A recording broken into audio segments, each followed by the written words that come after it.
I am a 37-year-old man who has been married to Judy, a 32-year-old woman, for 2.5 years.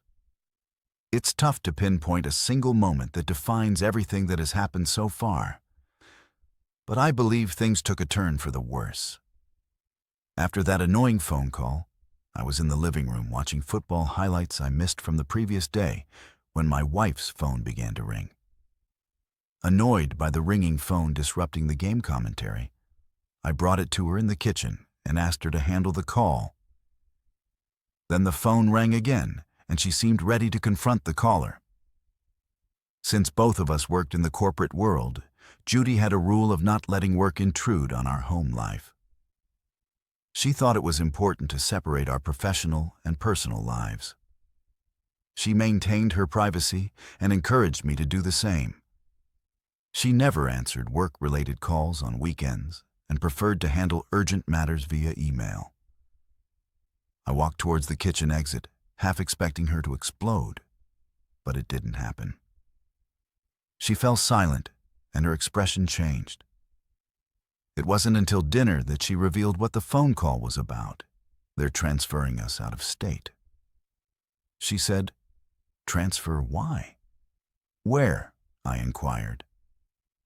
As soon as those words left my mouth, I realized the situation I had previously mentioned, the company's expansion. Apparently, the board wanted to relocate employees to oversee the branch's development. She explained I understood how transfers worked, but they typically didn't transfer married individuals without their consent. Judy hadn't requested the transfer. I suggested she decline it, but she explained that it came with a promotion, the one she had been working towards her entire career. It was becoming clear what the situation was. Judy was an ambitious woman, and I admired that about her. For the past year, she had put in a lot of effort to earn that promotion. She volunteered, worked extra hours, and made sure her team of 7 functioned smoothly. Now it was about to pay off, though not in the way we expected. Her salary would double, with numerous perks and benefits. But it was never just about the money for her. She was determined to climb the corporate ladder. "What do you think I should do?" she asked. All I could say was, "It's not your fault." But it puts me in a difficult situation. I had 2 clear options. I could advise her to turn down the transfer, sacrificing the promotion, or I could be supportive and give her my blessing to pursue the opportunity she had worked so hard. For in my mind, I considered that long-distance marriages could work. I hadn't seen many examples, but they must exist. Right. I was hopeful, but not wanting to hold her back. I told her, "I'll support your decision, whichever way you choose. We can make it work now." I deeply regret those words. She was thrilled, and in that moment, I believed I had made the right choice. I convinced myself that people maintain their marriages during long business trips, spending months away from their families and still keeping the spark alive. Looking back, she didn't give me much room to refuse. If I had given my honest opinion and asked her not to take the job, she would have considered it. But it would have come at a cost, potentially leading to the collapse of our marriage. I didn't want that. I also disliked the idea of her being so far away. But if our marriage was on the line, the lesser evil was letting her go. It seemed like the only logical choice. Faced with a similar situation again, I'm not sure I would choose differently.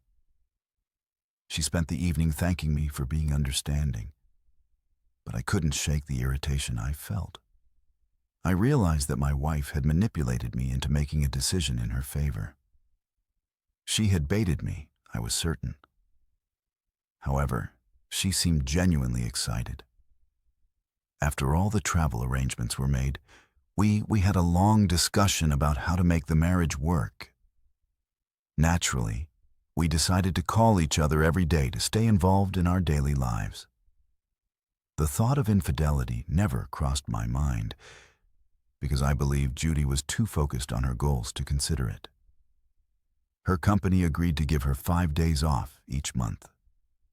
"It'll work," she assured me just before boarding the plane. Little did I know my marriage had ended at that moment. All long-distance relationships start the same way, with constant calls. I even got her a Bluetooth earpiece so we could talk while she worked for the first 2 months. It seemed to be working. We were on the phone more, and I learned more about her life than I did when we lived together. Suddenly, it felt like I had made the right choice by prioritizing her ambition over my needs. I thought we were in a good place, at least until 2 months ago. Judy phoned one morning to cancel her trip back to Michigan. Her company's performance for the last 3 months was not good, and she needed to find more skilled people for administrative roles, to make her job easier. I was fine with it. As I was on the cusp of sealing a major deal, that would give me more flexibility in my work. The payout for closing the deal was worth millions, and it would allow me to spend more time with my wife. Waiting for 5 days to surprise her seemed insignificant compared to the time I could have with her. I kept the deal secret to give her a pleasant surprise, so I needed to stay focused and avoid distractions. We didn't call each other during this time, which was the longest we had gone without talking on the phone. We exchanged texts on WhatsApp, but we were both too busy for meaningful conversations. I'm sharing this story because a mutual friend recently accused me of being cold and manipulative after hearing what happened. In my view, I'm neither of those things. If anything, the big deal eventually went through and everything was about to be finalized. This deal was a game, Cher, and would secure my family's financial future. It was with the first client I had ever closed, making me part of the top 10% wealthiest Americans. That night, while waiting for confirmation, I fought the temptation to call her. I wanted to share the past week's events and how our lives were going to change. Instead, I planned a surprise vacation for us, including tickets, hotel food, and sightseeing. While scrolling through WhatsApp, I saw her story with a photo of her hugging a man named Henry. He had dark hair, blue eyes, and seemed to be in his mid-30s. He was the first person she hired when she started her job, and he knew the business well. Below the picture, she captioned it, "As dark times reveal angels." I should have suspected something was amiss and delayed telling her about the deal. I decided to fly to California to see her, and that's when I found out about her affair with Henry. I called her Michigan office to find out her location for a surprise visit, and fortunately, a mutual friend who worked as the receptionist helped keep my arrival a secret. During the flight, I imagined how Judy would react to the news of the deal. I went straight to her branch from the airport, hoping to take her out to dinner to share the news. However, I was told she hadn't shown up for work that day. So I took an Uber to the address I was given, wondering why the receptionist at her branch seemed surprised to learn that Judy was married. I didn't press for details, since Judy liked to keep her personal life private. After climbing 4 flights of stairs, I stood at her apartment door with a bouquet of flowers hidden behind my back. Just as I was about to knock, I heard her moan and someone saying, "Keep going, my." Heart sank. It only took 5.5 months for her to cheat on me. I was consumed by anger, which threatened to overwhelm my rationality. But I made an effort to stay quiet. I left her apartment and drove back to her office to ask the receptionist not to mention my visit, and I gave her a A1R 100 tip.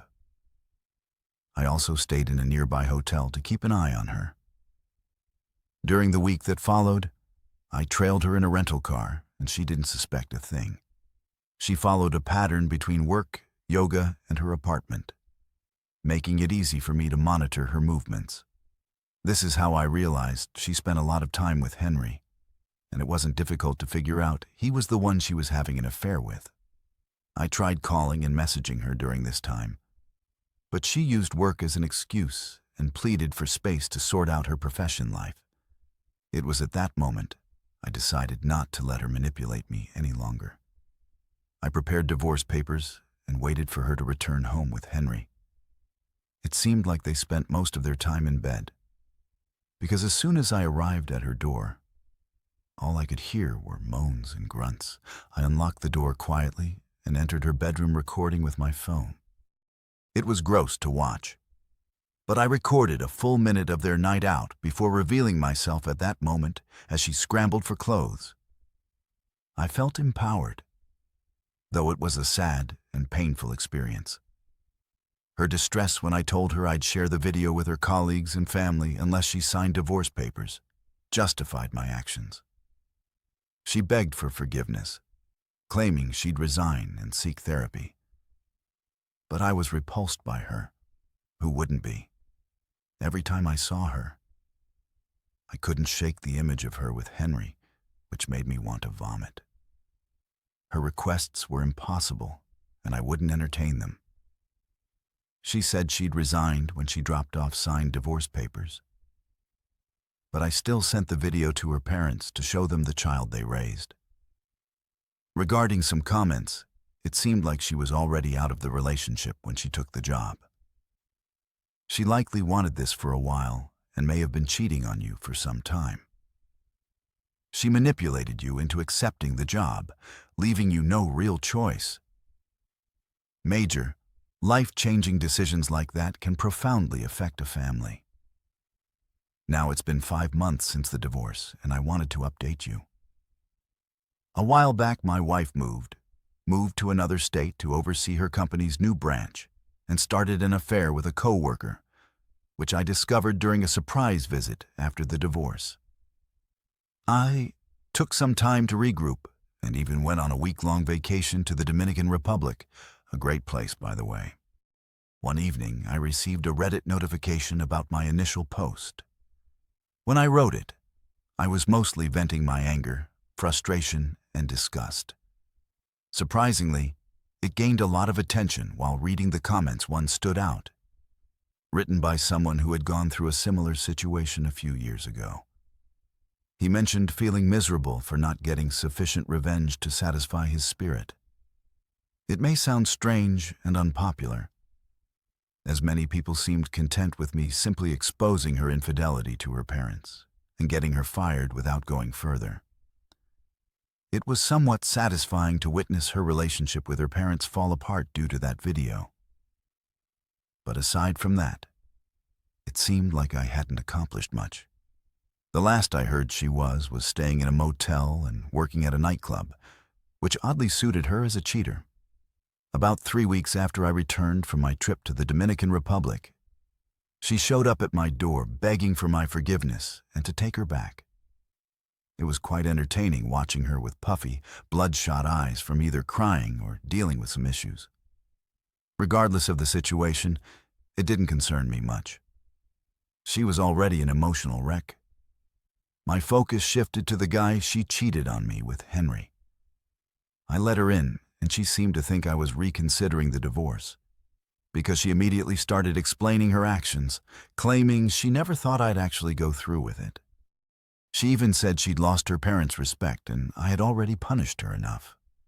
I decided to test her by asking a question. I knew she'd fail, but I wanted to be sure she didn't disappoint. When I asked her how many times it happened, she answered once, swearing it was the truth. It was hard to believe anything she said after that. My dad used to say it's nearly impossible to look someone in the eye and lie to them. But she proved him wrong. I didn't know exactly how many times they had been together, but I had a rough idea of when it started, and it certainly wasn't a one-time thing. I was skeptical, but if I didn't follow her around for the first 2 weeks after arriving in Michigan and hear her moaning in her room the day I got there, I might have fallen for her lies. Her desire for a private life no longer mattered. As for Henry, I had discovered he was a married man, which infuriated me. I knew I had a chance to exact revenge on him too. I didn't need a mirror to know my. acting skills were far from perfect, but she fell for it. Thinking I was considering reconciliation, I told her to give me time to think, then immediately sent the video to everyone who knew her, including her friend at the office. My first move was booking a ticket to Michigan to expose Henry's married life. Using information from Judy, I rented an apartment near his place, keeping an eye on him and waiting to release the videos of his affairs with my ex-wife. Meanwhile, I watched his wife, Amy. She was stunning, with blonde hair, gray eyes, and a captivating smile. My initial plan was to seduce her and gloat to her husband, but my feelings took an unexpected turn. Annie was a kind and genuine person, and we developed a close friendship. I even started seeing less of Henry for a while. I learned that Henry had lost his job and was desperately hunting to avoid suspicion from Amy. During our conversations, Amy also shared her marital problems, with her husband barely paying attention to her until recently, unbeknownst to her. This information gave me the ammunition I needed. I revealed the truth to Amy and showed her the video which haunted my dreams. She was easily convinced, and we planned how she would confront Henry. Although I wasn't there to witness it, I made sure he knew I was behind his troubles. The last I heard, he was being deported. Now I can say I feel music satisfied. Letters were sent to various people, including family friends, homemakers, professionals, factory workers, doctors, lawyers, educators, priests, preachers, and even Facebook friends. The common thread among them was their connection to Amy Taylor. Andor. Josh Long. The message you're about to read is from Ben Taylor, who's Amy's husband, as well as your daughter, sister, friend, and co-worker. I realize that most of you may not know me, and I appreciate your time. I have some information about my beloved wife and her friend. Information that some of you might already be aware of or suspect. I've made the choice to eliminate all uncertainty and share what I know. I'm aware that many of you may not like it, some might even hate it, or even me. However, I'm prepared to face the consequences. Please take a look at the first attachment. There's a picture of Amy and Josh sharing a passionate kiss. On the screen, the caption says, "Foreplay." This photo was taken 3 months ago at her company picnic. They believed they were discreet, but my friend, who was searching for his children, witnessed it. He took some pictures and gave them to me thinking I might need them. That's what a good friend does. I must admit that I became a typical insecure husband after that. I needed to find out everything, even if it hurt me. And it did hurt. Our commitments to each other and to God in front of friends and family were broken due to lust. I hope it wasn't love. I keep tormenting myself with the question, why could it be because I left her alone for extended periods while the Navy SEALs and I were involved in covert CIA operations? No, wait, I never served in the military, and the only SEALs I know are the ones sunbathing in the harbor. Could it be because I left her alone for work? That can't be. I don't go on business trips and I hardly ever work overtime. I typically get home no later than every evening. Maybe it's because I abandoned all my hobbies, left her and the kids to themselves, and had fun on my own, missing birthdays, holidays, and anniversaries. No, that's not the case. My only hobby is making her happy. She seemed to enjoy little surprise gifts and weekend getaways, and she had to keep an eye on me to ensure I didn't go overboard on those occasions. Fortunately, we didn't have a chance to have kids. I wasn't tough on her mentally or physically. I didn't neglect her, and I always made sure she knew I loved her. I spent as much time with her as possible. It helped that she had a job, otherwise she wouldn't have had time to be with Josh. The fact that he was her boss made their secret meetings convenient during the day. I was shocked when I obtained concrete evidence. It turned out to be a bit costly, possibly even illegal, but I didn't intend to use it in court. I decided to take the matter to the court of public opinion. It's evidence of their affair. Of course, the following attachments are explicit, so please don't open them if you think they might offend you. The next two images popped up. The first showed a top-down photo of Amy looking up at Josh lovingly. The caption read, "She's really good at this." The second was a series of images of them in bed, their faces reflecting desire and happiness. Below was the caption, "What she didn't do for me."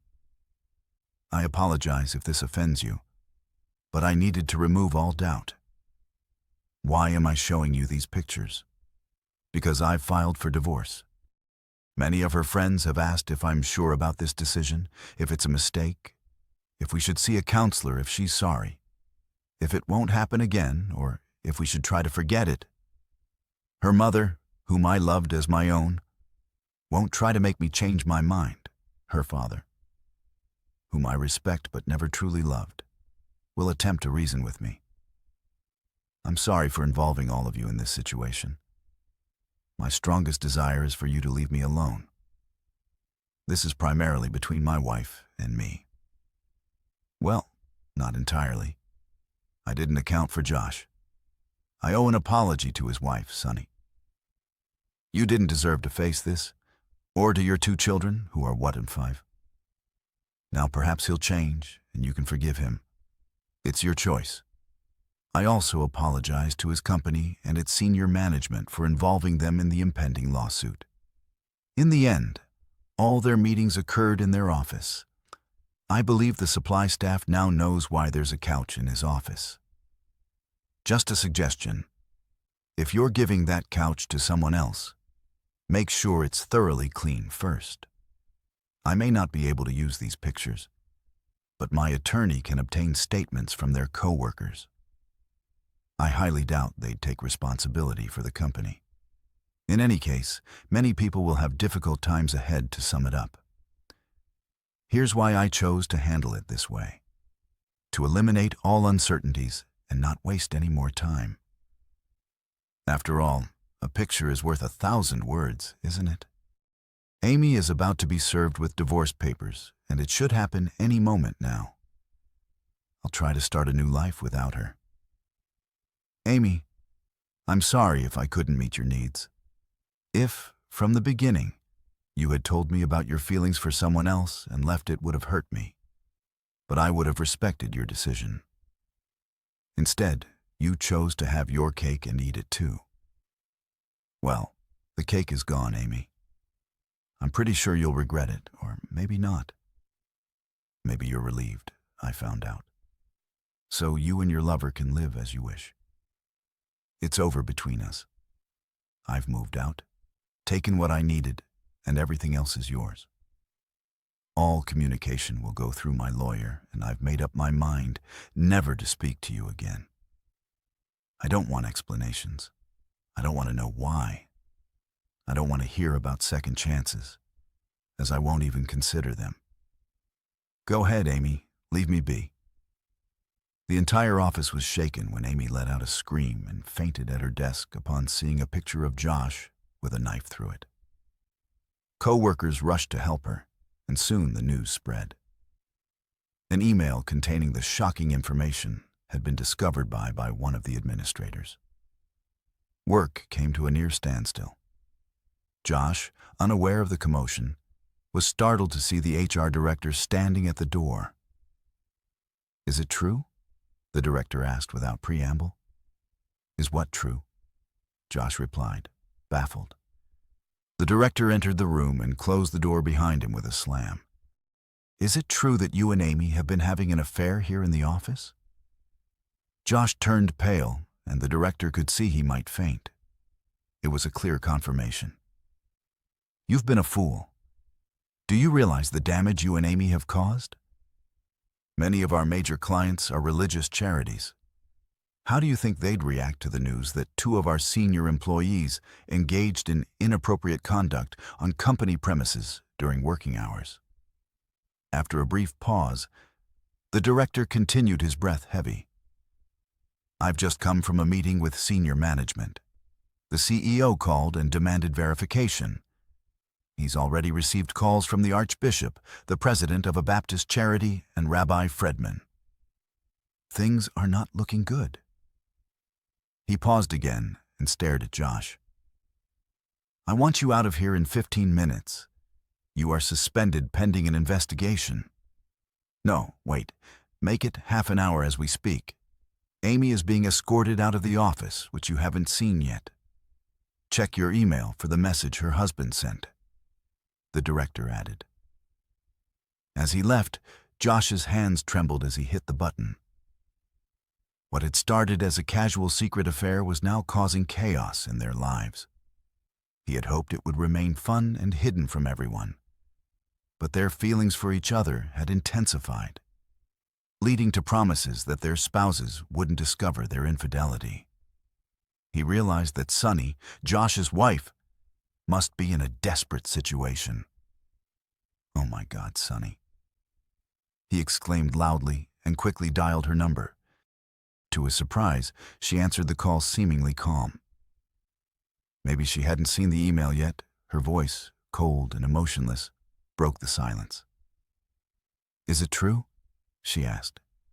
Is what true sweetheart Josh replied, aware that he had no other option. Josh, you have one chance to tell me the truth. Just one. If you deny it and I catch you in a lie, our conversations will be handled by lawyers. So is it true? The walls were closing in on him, and he loved her, but he had no choice. I'm so sorry, honey. Yes, it's true, he confessed. But she cut him off abruptly, her voice sharp and unyielding. I'm packing 2 suitcases with your favorite things. They'll be in the garage. Come get them while I pick up the kids from school. I'd go myself. But at least one of us has to act like the responsible adult here, especially when there are kids involved. For now, I'll tell them you had to leave for a business trip. Understand one thing. If I decide not to attempt to salvage everything, you'll be the one explaining to our kids why Dad doesn't live here anymore. They won't understand now, but they will in a few years. I hope it doesn't push them away from you. I'm leaving. Please don't attempt to reach out to me. If I decide to, I'll initiate the contact. There was a moment of silence that seemed to stretch for an eternity. Then came a piercing scream, "Damn you!" She yelled before abruptly ending the call, leaving him staring at his phone like a snake before he let it slip from his grip. Almost immediately, the phone began to ring. Glancing at the caller ID that displayed Amy, he answered hesitantly for a minute. All he heard were the sounds of crying and sniffling. Then she spoke, her voice so hushed he could barely recognize it. Josh, what are we going to do? He's my life. We were planning to start a family next year. I can't bear to lose him. I can't. For the 20th time that day, he was overwhelmed with a profound sense of sadness. What have we done? He wondered aloud. I feel the same way about Sunny. But honestly, Amy, I don't see a happy ending for either of us. If we truly loved each other, we might embrace our freedom and be together. However, we liked each other, yet we never intended to be together. You know, our careers are over. If not now, then very soon. Sunny has kicked me out, and I'm uncertain if we'll ever be together again. I'm genuinely sorry for Ben.